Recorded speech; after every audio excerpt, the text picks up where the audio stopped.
Hello আমার প্রিয় বন্ধুরা, তোমরা সকলে কে কেমন আছো? নিশ্চয়ই তোমরা সবাই ভালো আছো। আমিও ভালো আছি। আমি শ্রাবণী ব্লগে তোমাদের সকলকে অনেক অনেক অনেক ভালোবাসা। তো তোমরা সবাই ভালো থেকো, সুস্থ থেকো। হ্যাঁ বন্ধুরা, তোমরা কিন্তু আমার ব্লগ দেখছো, যে কজনাই দেখছো, একটা অন্তত কমেন্ট করো। কমেন্ট করলে খুব ভালো লাগবে। আর সাবস্ক্রাইব করো, পারলে একটু শেয়ার করো, বুঝলে বন্ধুরা? তো একটু সাথে থেকো বন্ধুরা। তো চলো আজ তোমাদের আজকের ভিডিওটা দেখাই। আজকে বলতে কালকে কিন্তু আমি ভিডিও দিতেও পারিনি, কিছু আপডেটও করতে পারিনি। কালকে আমি একটু ব্যস্তই ছিলাম। কেন ব্যস্ত ছিলাম সেটা বলি, আজকের ভিডিও দেখলেই বুঝতে পারবে। আজ আমি দিদির বাড়ি গেছিলাম। জানো তো, দিদিরা অনেক দিন ধরে বলছে আয় আয়, যাওয়ার টাইম হয়ে উঠছে না। আজকে আমি একটু টাইম করে নিয়েছি যে দিদির বাড়ি যাব। জামাইবাবু ফোন করলো যে না আসতেই হবে। তা আমি বললাম যে ঠিক আছে, আমি কিন্তু সকালবেলায় যেতে পারবো, দুপুরের দিকে যেতে পারবো না, আমি কিন্তু সন্ধ্যায় যাব। তো বললো ঠিক আছে, যখন টাইম হবে তখনই আসবি। আমি বললাম ঠিক আছে, তাহলে আমি বিকালেই যাব। তো দেখো বন্ধু, সেজন্য কিন্তু আমি বিকালের থেকেই ভিডিও করছি, সকালের থেকে কিন্তু আমি কোনো ভিডিওই করিনি। তাই আমি বললাম যে না, আজ ডেলি তো ঘরের ভিডিওই দেখায়, আজকে তাহলে দিদির বাড়ি যাই, দিদির ওখানকার ভিডিওটাই নেব। এর জন্যই কিন্তু আজকে আমি দেখো যে আমি ঘরের শুধু চাটাই দেখাচ্ছি, চা করছি। কেন করছি সেটাও আমি বলছি। রোজ বিকালবেলা চাটা আমার হাজব্যান্ড নিজেই করে খায়, কিন্তু একটা টাইম আছে ঘুমায়। দিদির বাড়ি যাব বলেছি, তার জন্য কিন্তু সে তাড়াতাড়ি উঠে যেতে হবে। এর জন্য ওনার ঘুমটা তো ভাঙছে না। তখন আমি কি করলাম, না এইভাবে তো ওঠানো যাবে না, তখন আমি চা বসিয়ে দিলাম। আমার কিন্তু কোনো চায়ের নেশা নেই, আমি কিন্তু কোনো চা খাই না, জানো তো বন্ধুরা। তো আমি সব বুঝিও না যে চা কি মানে খেতে গেলে কি হয় না হয়, ঘুম থেকে ওঠা প্রবলেম হয়, কিছুই বুঝি না। তখন আমি চাটা করে দিলাম আমার হাজব্যান্ডকে।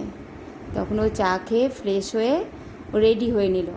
দেখতেই পাবে চা দিলাম, বিস্কুট দিয়ে দিলাম, ও হাত বাড়িয়ে কিন্তু এখান থেকে চাটা নেবে, কিন্তু দেখে নিও বন্ধুরা, জানো তো। এই যে চাটা দিচ্ছি দেখো, এদিকে আসবে না, খালি গায়ে আছে তো, তাই একটুখানি দেখা গেল, দেখতে পেরেছ? আমি কিন্তু রেডিই হয়ে আছি। তা আজকে কুর্তি পরে আছি, এই দেখো। তো গাছের পেঁপে, সেটা আবার তোমাদের নিয়ে যাবো ওর বাড়িতে। তা আমি বলছি না দাও, দিদির বাড়িতে যাচ্ছি এখন, গাছের চারটে পেঁপে নিয়ে গেছে ওর বাড়িতে। তো ওই চারটে পেঁপে আমি ওর বাড়িতে নিয়ে গেছিলাম। পাকা পেঁপেও ছিল, কাঁচা পেঁপেও ছিল।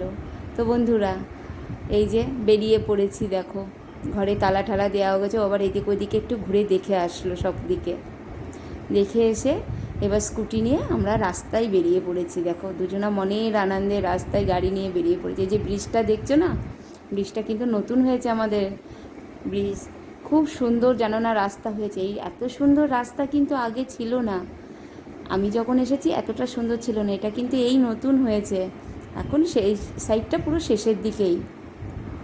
তো দেখো এত সুন্দর রাস্তা, শুধু মনে হচ্ছে একটা গান আছে না, এ পথে যদি না শেষ হয় তবে কেমন হতো তুমি বলো না। তো সেমনই অবস্থা। গানের কিন্তু গলা আমার ভালো না, তবুও কিন্তু যাই হোক, গানটা বন্ধ করে একটু শুনে নিও। তো যাই হোক, এই গানটা বললাম রাস্তাটার জন্য, খুব সুন্দর রাস্তা বন্ধুরা। তো এইভাবেই দিদির বাড়ির দিকে যাচ্ছি, একটু সাইডে ফটোগুলো নিচ্ছি। দেখো এই সাইডে ওই সাইডের এত সুন্দর লাগছে না, অনেক দিন পরে এই সাইড দিয়ে যাচ্ছি। তো তো একদিন রাতের ভিডিও আমি করব তোমাদের জন্য।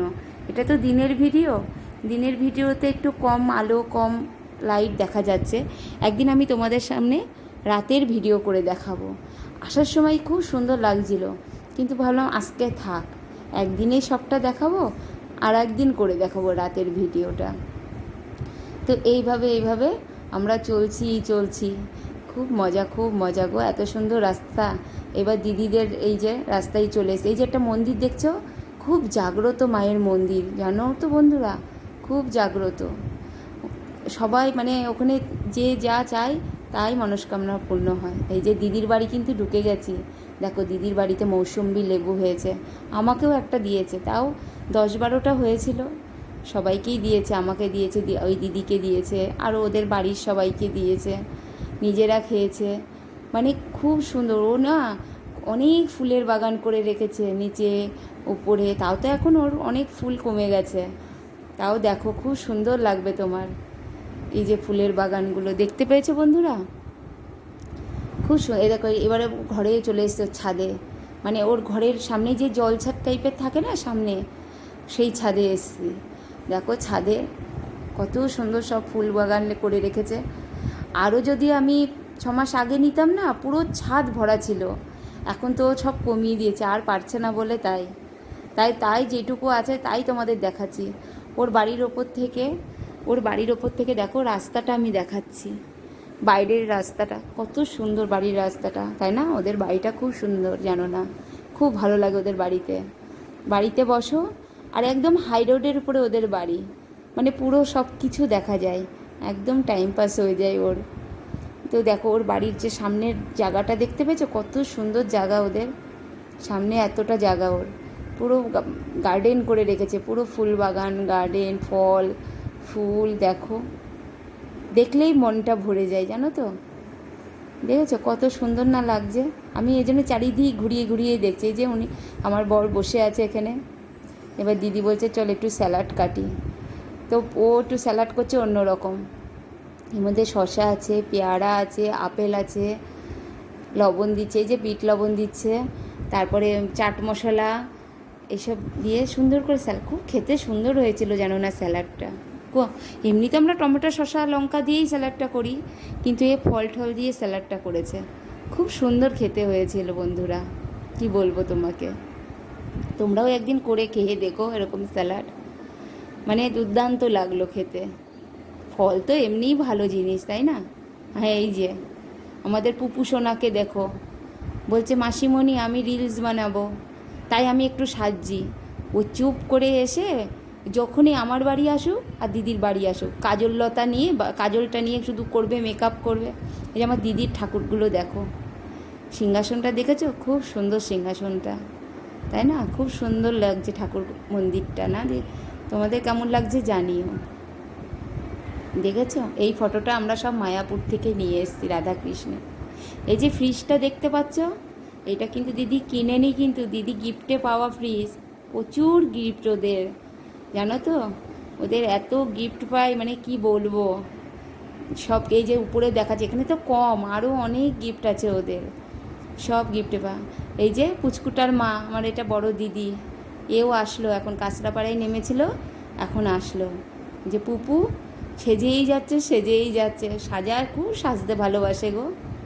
এই যে তো তারপরে চলো ফুচকা খাওয়া, ফুচকা নিয়ে আসলো, বললো বিকালে কী খাবি তোরা টিফিনে, আমি বললাম খাবো না পেট ভরা, তাও ফুচকা নিয়ে আসলো, বললো না তাহলে একটু ফুচকা তো সবাই ভালোবাসে বলো, ফুচকা পেট ভরা থাকলেও ভালো লাগে, তো ফুচকা নিয়ে আসলো। ও তো খেয়ে বলছে মাসি কী স্বাদ, একদম হাত এরকম করে দিল, স্বাদ বলে দিল।